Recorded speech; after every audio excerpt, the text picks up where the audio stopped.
Hospital Policlínico La Rosaleda, centro de referencia de la sanidad privada en Galicia desde hace más de 5 décadas. La Rosaleda cuenta con el mejor y más completo cuadro médico. Actualmente está formado por casi un centenar de facultativos altamente cualificados que cubren prácticamente todas las especialidades médicas. Además, dispone de unidades específicas totalmente punteras, como la unidad del sueño, antitabaco, neurología cognitiva, neurofisiología. El hospital está dotado asimismo con la tecnología más avanzada, ofreciendo a sus pacientes las máximas prestaciones sanitarias con los más vanguardistas medios de diagnóstico, quirúrgicos y asistenciales. Más de 10.000 metros cuadrados a tu disposición, con unas instalaciones recientemente reformadas para una mayor confortabilidad, exclusividad y el mejor trato a sus pacientes. Y todo ello sin esperas y con una financiación adaptada a tus necesidades.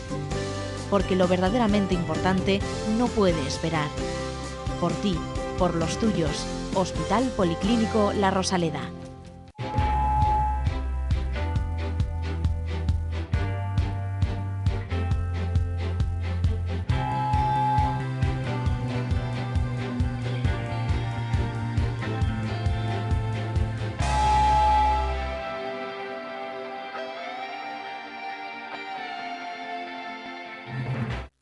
Hola, bienvenidos. Una temporada más. Hoy empezamos temporada nueva después del verano en el año 2013. Les damos la bienvenida otra vez. Les agradecemos que estén ahí, porque ya saben que si no están ustedes, nosotros tampoco venimos. Y vamos a empezar a saludar a la gente que nos acompaña. La primera, después de ustedes, naturalmente, mi querida compañera María Almodóvar. Hola, María. Una Hola, temporadita Ignacio. más. Otra más, y además es que te echaba de menos, ¿eh? Yo a ti también. Bueno, gracias. Bueno, esta declaración de amor en público no les parezca a usted que la hacemos a cualquiera. Y naturalmente, después de la presentación, hay que preguntarle, que ella es la que sabe, de qué vamos a hablar hoy. ¿De qué hablamos hoy, María? Pues hoy en Falando de Saúde, entrevista con un médico oftalmólogo de La Rosaleda. Los espectadores además formularán sus inquietudes sobre el glaucoma. Por otro lado, el doctor Ignacio Balboa volverá con una de sus explicaciones, en este caso hiperventilación. Y para finalizar veremos los beneficios de hacerse una parafina con Fátima Conles, fisioterapeuta de La Rosaleda. Pues ya ven, para empezar la temporada, variadito. Y algo que ya hemos tratado en más de una ocasión, pero que a lo mejor no hemos hecho suficiente hincapié en la importancia que tiene el que nos cuidemos los ojos. Ya saben aquello, 2 para toda la vida. Pero es que además dentro de las enfermedades que afectan a los ojos, hay una que tiene una especial relevancia. Y para que nos hable de ella, de en qué consiste, cómo se diagnostica, cómo se trata, cómo se puede prevenir si nos cuidamos los ojos, tenemos a un especialista que, bueno, que ella es parte del paisaje. Es el doctor Javier Coloma. Hola, Javier, bienvenido. Gracias. Yo también os echaba de menos. Pues ya ven ustedes, eso es que le tratamos bien cuando viene. Pues el doctor Javier Coloma, que es oftalmólogo, obviamente, y que desarrolla su tarea como especialista en el Policlínico de La Rosaleda, nos va a hablar de un asunto que no es menor y que solo la palabra ya, pues como que impone un poquito. Vamos a hablar del glaucoma, y lo de siempre, vamos a empezar por el principio. Javier, ¿qué es el glaucoma? ¿Qué significa la palabra? Bueno, glaucoma viene del griego glaucos, realmente es, como se llamaba antes, el término es pupila azul, que es, antes, bueno, por la observación era que se daban los nombres a las cosas, pero realmente el glaucoma es una neuropatía óptica. A ver, ahora vamos a hablar en castellano. Eso, en Román Paladino. Exactamente. Es una alteración funcional del nervio óptico. Ajá. El nervio óptico realmente es el cable que transmite la información del ojo al cerebro. Saben que los ojos ven, pero realmente el que ve es el cerebro. Sí. Entonces, cuando la luz llega al ojo, se transforma en impulsos eléctricos, van a través de fibras, se hace el nervio óptico y eso va al cerebro y es lo que permite ver. Cuando hay un daño de este nervio óptico, se puede dañar por muchas cosas, pero sí, cuando hablamos de glaucoma es un daño especial y particular que muchas veces, generalmente está asociado a la presión intraocular, pero no siempre, que esto hay que tenerlo muy en cuenta. Sí. Se daña el nervio óptico, se muere el nervio óptico y podemos quedar ciegos. De hecho, el glaucoma es la segunda causa de ceguera a nivel mundial. ¿Después de cuál? ¿Cuál es la primera? La primera es la catarata. La catarata. La catarata Sí. es una patología reversible con cirugía. Sí. El glaucoma pues, también es conocido como digamos, estas enfermedades silenciosas, Sí. porque realmente es una enfermedad que nos deja ciegos sin darnos cuenta. Cuando nos damos cuenta ya es muy tarde. Nos hablaba de la presión intraocular. ¿Cuál es la presión intraocular perfecta, la más adecuada?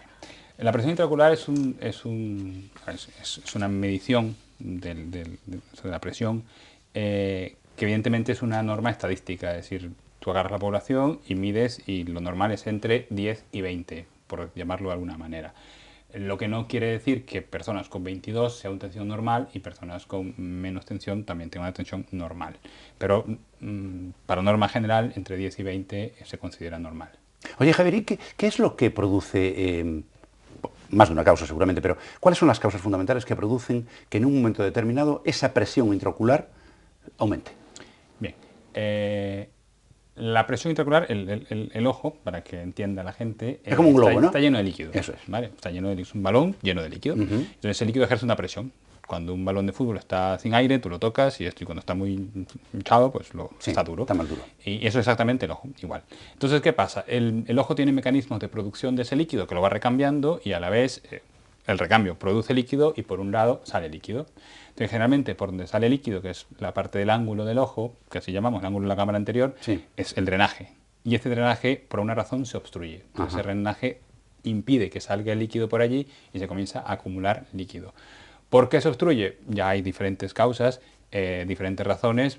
Pues el más común es lo que llamamos el glaucoma crónico simple o el glaucoma de ángulo abierto, que el ángulo está abierto y sin embargo por alguna razón estructural no fluye bien y es el de mayor incidencia. Yeah. Después están otros glaucomas como el del ángulo cerrado, que su nombre indica, al estar cerrado el ángulo pues no sale, ¿vale? Y otros glaucomas como el glaucoma pseudoexfoliativo. Y ya que nos queda claro cuál es la definición de glaucoma, lo que es, yo creo que podríamos salir a la calle porque tenemos, pues, bueno, más que un testimonio, pues la opinión de si la gente verdaderamente conoce lo que es esta patología. Me suena, pero no sé explicarte lo que es. La tengo oído, pero no. No sé, a lo mejor meto la pata, pero creo que es en la cabeza o algo, ¿no? El glaucoma es azúcar en la vista. Bueno, glaucoma puede ser de la vista. Exacto, sí. Porque yo dentro poco también voy a que me la miren. Glaucoma, sí, pues que es tipo leucemia o algo así de cáncer, ¿no? A ver, algo me suena, pero a ver, será algo de una enfermedad o algo, ¿no? Glaucoma suena a cancro, glaucoma cercano ao cancro, non sei moi ben, non sabería afinar máis. Claro, creo que es una enfermedad de los ojos, ¿no? Como habrán visto las respuestas, ha habido un poco de todo. La gente anda a veces ligeramente despistada con esto del glaucoma. Pero ahora que Javier ya nos ha explicado en qué consiste, lo que sí me gustaría saber es, Javier, ¿qué factores hay que puedan suponer un riesgo de desarrollar un glaucoma? Eso que llaman factores de riesgo. Sí, los factores de riesgo, en primer término, la herencia. La herencia es muy importante. Es decir, si tienes familiares, padre o madre con glaucoma, probablemente, no es seguro, pero probablemente puedes desarrollar, tienes más riesgo de tener glaucoma. Segundo, la edad. El glaucoma a partir de los 40 ya empieza a ser, digamos, el 1-2% de la población mayor de 40 ya tiene glaucoma. A más de los 60 ya se va aumentando el riesgo, multiplicándose. Básicamente son estos, la edad y la herencia familiar. ¿Y síntomas? ¿Tenemos? Ese es el gran la problema. Típica enfermedad asintomática? Como antes comentaba que podía ser una enfermedad silenciosa, Sí, ¿no? ese es el gran problema, que es una enfermedad que no da sintomatología. Hablamos de varios tipos de glaucoma. El glaucoma más común, que es el glaucoma crónico de ángulo abierto, glaucoma crónico simple, no da ninguna sintomatología. Si el paciente, hasta que no realmente pierde mucho campo visual o mucha visión, no se da cuenta que está perdiendo visión. El glaucoma de ángulo cerrado, que es un glaucoma que a veces, digamos, al cerrarse el ángulo aumenta mucho y tiene picos de tensión, puede dar dolor. Puede dar dolor, es decir, cuando se sube mucho la tensión por un pico de tensión, te duele, pero básicamente no da ningún tipo de síntomas. Javier ha mencionado antes una palabra, un tipo de glaucoma, que es el pseudoexfoliativo. Vaya palabrita. Javier, ¿qué es eso de la pseudoexfoliación y qué tiene que ver con el glaucoma? Vale. Tiene que ver mucho y es muy importante porque es una patología de alta incidencia aquí en Galicia. ¿Vale? Vaya. Sí, sí, en el norte de España en general y en Irlanda, en todas zonas, y es una patología, por ejemplo, sumamente rara en otros países. En América prácticamente es inexistente, nadie tiene pseudoexfoliación y aquí la incidencia es muy, muy alta. Eso es genético, ¿vale? La exfoliación verdadera es de los sopladores de vidrio, los que fabrican vidrio, que con el calor y tal, el cristalino empieza a exfoliarse, a sacar, digamos, un cierto material. La pseudoexfoliación es una condición donde hay un material, ¿vale?, que se exfolia, por alguna manera, que dentro de la cámara anterior del ojo, y causa varias cosas. Uno, este material se va exfoliando, se deposita en todo lo que es el ángulo y entonces ocluye el ángulo. A su vez, se deposita donde van las fibras del cristalino y en el iris, y entonces produce debilidad del cristalino, de la sugestión del cristalino, y produce que la pupila se dificulte su apertura. Por lo tanto, son pacientes que, además de glaucoma, tienen otras complicaciones como catarata precoz y es una cirugía mucho más difícil. O sea que esas células que se exfolian, que se desprenden, lo que van a hacer es tapar la salida de drenaje del líquido, del humor vítreo, del humor acuoso. Del humor acuoso, perdón, y que entonces empieza eso a hincharse y a subir la presión. Exactamente. ¿Y es la presión lo que realmente, ese aumento continuo de la presión, lo que acaba dañando el nervio óptico? Sí, realmente, pero como te digo... poco a poco, ¿no? Muy despacito. Poco a poco y no hay un valor absoluto, como ya dijimos, y realmente depende un poco también de la vasculatura. Es decir, el glaucoma tiene mucho de isquemia, tiene mucho de falta de riego. Por eso hay gente que tolera más presiones altas y gente que tolera más presiones bajas. Hay el glaucoma de tensión normal o de presión baja, ¿vale?, que es un paciente que tiene la tensión en 12 y tiene glaucoma. Entonces es como un paciente, si el glaucoma es con la presión, porque ya sabemos que no es la presión, es el nervio óptico. Y a lo mejor los pacientes con migraña, por ejemplo, pacientes que tienen tensión postural baja, son más susceptibles a que su nervio óptico tenga falta de irrigación, y si a eso le aumentas la presión intraocular, pues a lo mejor esa presión intraocular es suficiente para que no llegue riesgo, aunque no sea 20 o 21. Está claro. Cuando llega una persona a su consulta, ¿no?, para hacerse una revisión y se le mide la presión ocular y realmente se ve que puede tener glaucoma, ¿cuál es la manera de hacer ese diagnóstico para llegar ahí y bueno, los tipos ya los comentó, pero para saber si es un tipo de otro, ¿cómo es ese protocolo de actuación, doctor? Bueno, el paciente, además la tensión ocular es muy fácil de tomar, decirle al paciente que eso ni duele, ni molesta, ni nada. Un pequeño cono y una luz azul, pues se hace un pequeño contacto con la córnea que va previamente anestesiada y el paciente no siente absolutamente nada. Entonces no tiene por qué tener miedo a esa prueba. Si detectas la presión alta, evidentemente lo segundo que haces, aparte de examinar el ojo, si es un ángulo cerrado ya ves que la cámara es pequeñita, si hay una pseudoexfoliación ves que hay este material flotando en la cámara anterior y depositado en cristalino, pero vas a ver el nervio óptico, a ver cómo está. El nervio óptico, que es básicamente el indicador de esta enfermedad. Lo ves si está más excavado o menos excavado, es decir, si el nervio óptico tiene un rodete de fibras nerviosas, esas fibras van desapareciendo cuando se van muriendo, y entonces eso es más delgado o más grueso. Y después ves a la parte funcional del nervio óptico, después te vas a los exámenes. Una vez que ya tú tienes una sospecha y has visto, te parece un nervio óptico sospechoso, vas al campo visual, que es el gol estándar de la medición, digamos así, que es básicamente perímetro, una perimetría computarizada, donde el paciente fija a un punto central y van apareciendo puntos luminosos alrededor. ¿Por qué? Porque ahí es donde el glaucoma pierde campo visual. Tú lo que haces es perder alrededor. Tú el centro lo ves bien y vas perdiendo poco a poco la periferia. ¿Es algo así como lo que estamos viendo en pantalla en este momento? Exactamente así. Y si pasamos a la siguiente, creo... pasamos a la siguiente, exactamente. O sea, Entonces, vamos perdiendo. Voy para atrás, entonces, claro, así es lo que sería, y entonces de repente esto se empieza a hacer más chico y vemos peor. ¿Por qué el paciente no percibe que está perdiendo visión? Porque el niño lo sigue viendo bien. Claro. El centro yo te veo bien. Claro, si te veo de lado no te veo, pero eso en la vida diaria pues es más difícil y complicado de ver. Entonces, ese es un campo visual que tenemos en la pantalla, ¿vale? Y con eso damos puntos luminosos, los numeritos que están alrededor de la cruz son los valores de luminiscencia normal que Bagarú responde, si tú con un botón pulsador vas pulsando si lo ves o no lo ves. Por supuesto, das una luz, si la ves pulsas, normal, si no la ves te da con más intensidad y así va midiendo el nivel de lo que llamamos escotoma. Escotoma es la parte negro donde no ves, ¿vale? Y así vamos midiendo. Después hay otros exámenes más modernos, pero a la vez que son más modernos, no tienen tantos años de historia como para ser el gol estándar. El campo visual, aunque tiene muchos años, ya sabemos más o menos todo de él y entonces sabemos cómo se comporta. Que es el OCT, que es la medición de fibras nerviosas. También están los retinógrafos, el Heidenberg, que te van midiendo también el espesor de fibras de capas nerviosas, y con eso tú realmente ves, uno, funcionalmente cómo está el nervio óptico, que es a través del campo visual, y anatómicamente, a través de otros exámenes que miden el grosor de las fibras, cómo está el nervio óptico. Y ahí haces tu diagnóstico definitivo y pones uno de tratamiento. Ahí es donde quería yo llegar. Que esto tiene tratamiento, supongo. Claro. A ver. Vale.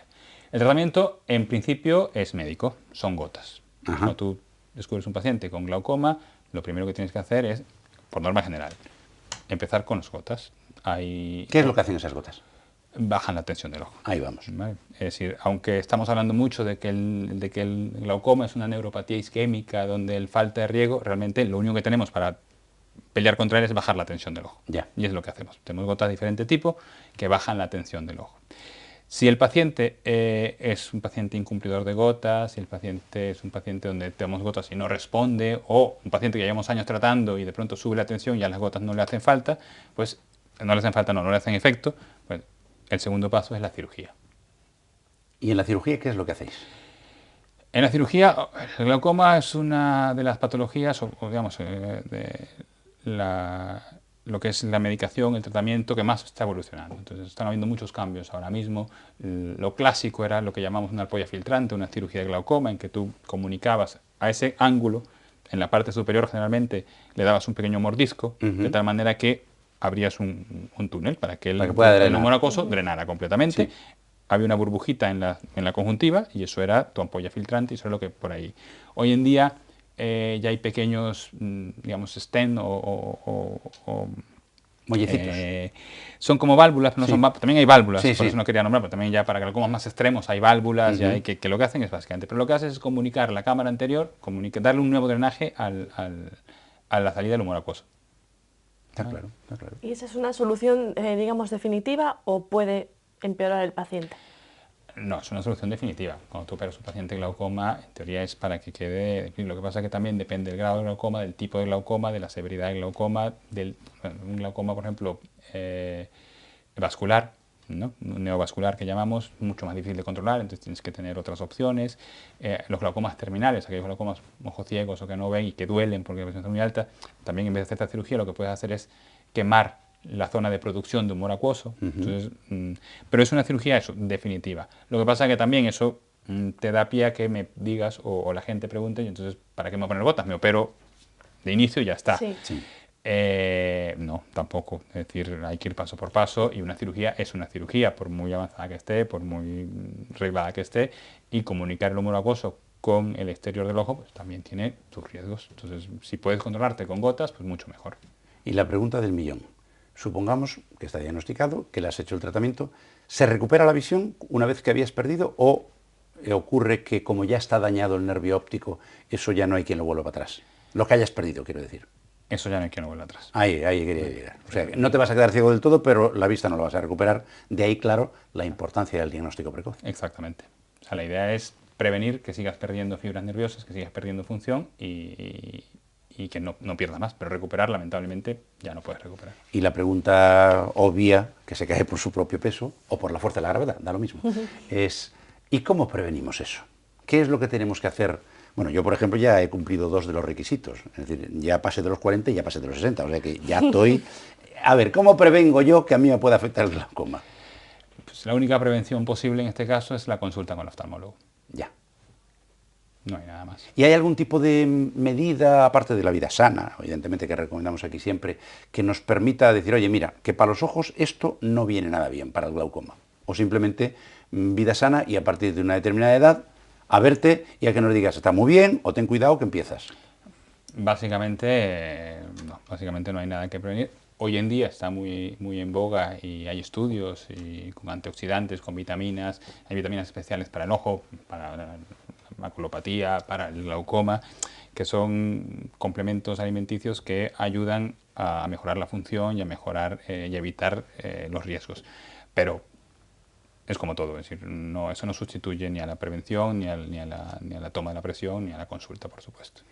Pues miren ustedes lo que les toca. Si tienen más de 40 y si tienen más de 60, como es mi caso, ya no les quiero ni contar. Y si tienen familia, más. Exactamente, es decir, si tienen familia que ha tenido ya antecedentes de glaucoma y empiezan a ver que no ven bien por los lados, de noche ven con más dificultad,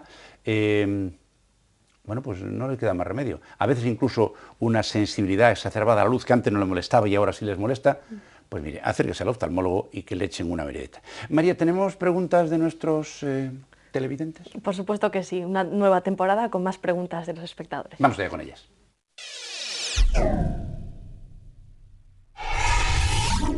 No nos vamos a cansar nunca de repetirles, y sobre todo porque este es el primer programa de esta temporada, que pueden enviarnos sus preguntas a través de Facebook y de Twitter, como bien saben, o si no, pueden escribirnos un correo electrónico a falandodesaude@correotv.es. Doctor, tenemos dos preguntitas que hemos seleccionado. Belén de Santiago dice: doctor, estoy acostumbrada a revisarme la vista en mi óptica de siempre. ¿Con eso es suficiente? Tengo 40 años. Por supuesto que no. No es que vaya nada en contra de las ópticas, no, es obviamente muy profesional y muy bien, pero hay que hacer dos matices importantes. Primero, la medición de la tensión en las ópticas, como es un acto médico, no puede ser realizada, por ejemplo, en la tonometría de Goldman. Con tonometría de aire lo hacen, que es pues, orientativa. Exactamente, sirve como despistaje. Yo puedo agarrar mucha población y ponerlo ahí, pero eso no me dice definitivamente. Entonces a mí una presión tomada en una óptica no me va a decir si realmente tengo la tensión alta o la tensión... Y segundo, no se puede dilatar la pupila en una óptica, ellos no pueden ver el nervio óptico, y entonces no debería acudir a un oftalmólogo que haga su revisión.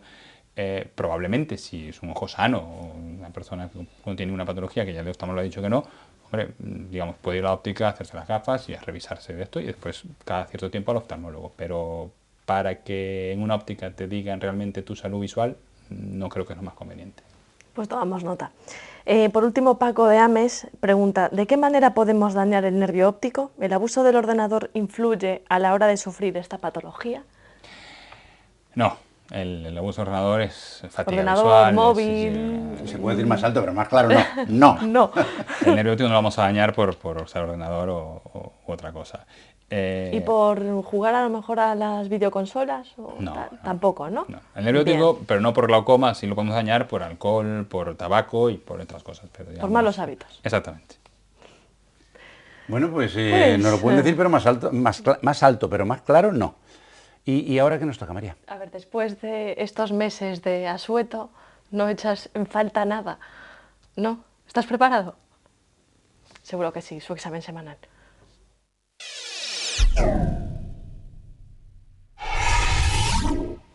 A ver, que ya sabes que siempre te las pongo fáciles. A ver si es verdad. A ver, venga, hiperventilación.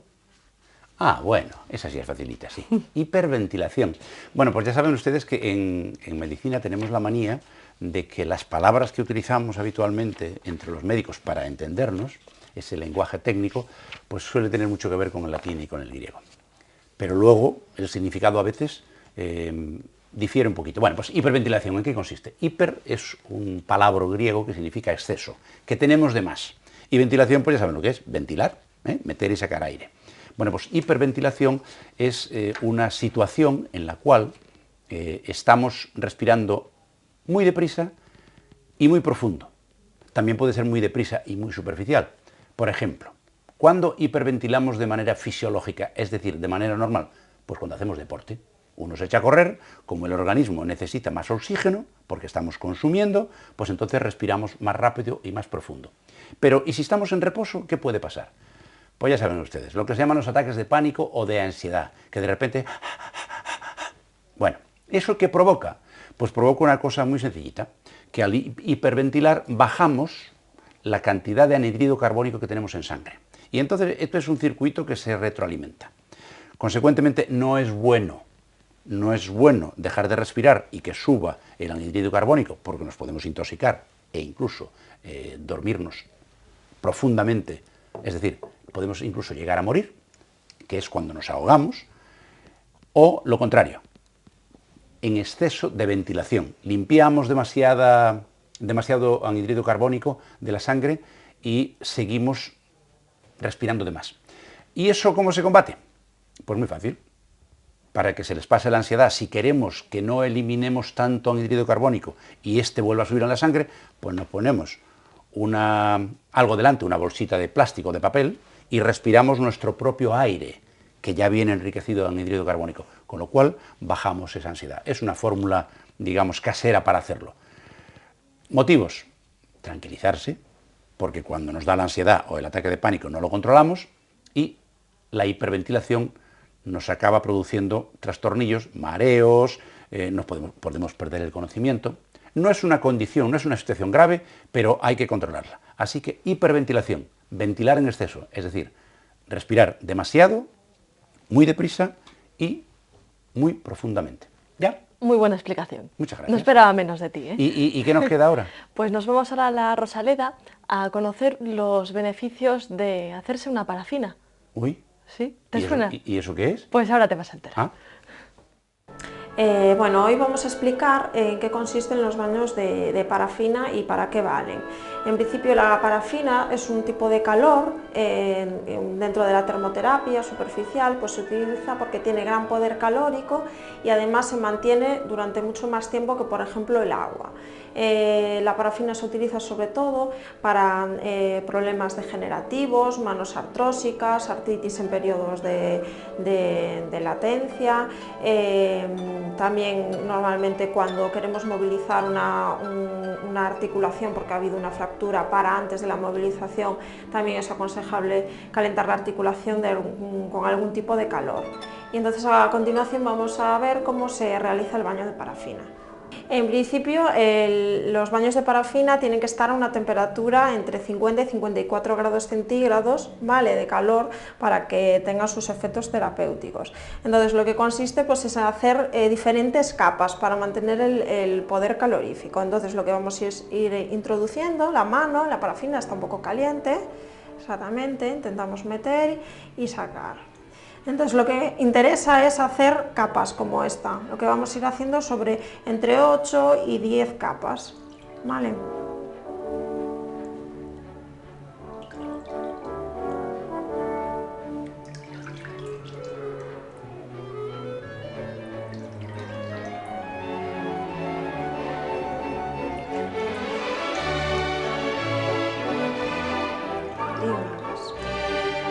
Muy bien.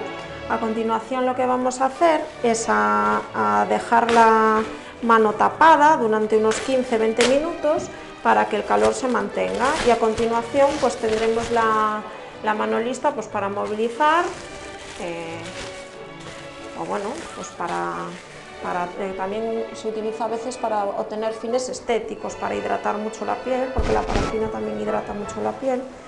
Entonces se tapa así y lo dejaríamos unos 15-20 minutos.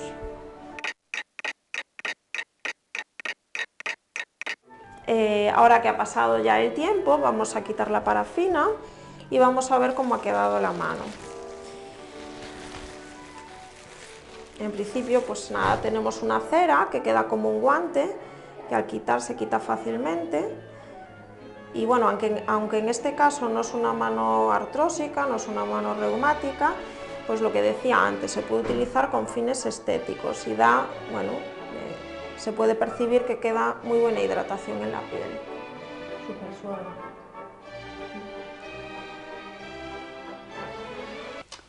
Pues ya ven las cosas que le hacen a uno para tratar de ayudarle a quitarle los dolores artrósicos. Lo de la parafinita, le queda como un guante, ¿eh? ¡Qué maravilla! Bueno, pues se nos acaba el tiempo, ¿qué le vamos a hacer? Ya saben que lo del tiempo en televisión es limitado y aunque nosotros podríamos estar aquí horas, otra cosa es que ustedes nos aguantaran, pues hemos llegado al final. Así que vamos a empezar con las despedidas. La primera, obviamente, al doctor Javier Coloma, nuestro oftalmólogo de cámara. Javier, muchísimas gracias una vez más. Nada, gracias a vosotros por esta invitación, a la gente por observarnos y por interesar en lo que hablamos y decirles eso, que la prevención, que acudir al oftalmólogo, que revisarse, así como Ignacio y María tienen sus gafas, como ven ahí arriba, y se revisan en el oftalmólogo, pues la gente también. Otra cosa es pensar en operarnos y quitarnos las gafas. Muchas gracias, Javier. Hasta una próxima ocasión. Y, por supuesto, ¿qué les voy a decir yo? Mi queridísima María. María, hasta la semana que viene, si Dios quiere. Hasta la semana que viene. Y hablando de que te gustaría así, bueno, que por nosotros estaríamos horas y horas, sí. Un día teníamos que hacer como una especie de maratón o algo así, ¿no? No des ideas que nos hacen trabajar.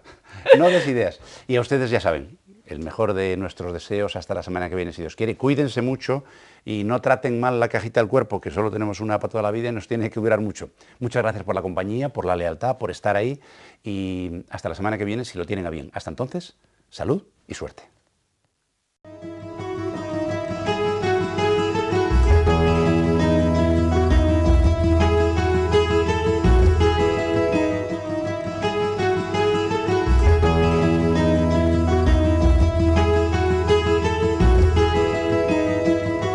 Centros Médicos La Rosaleda han patrocinado este programa.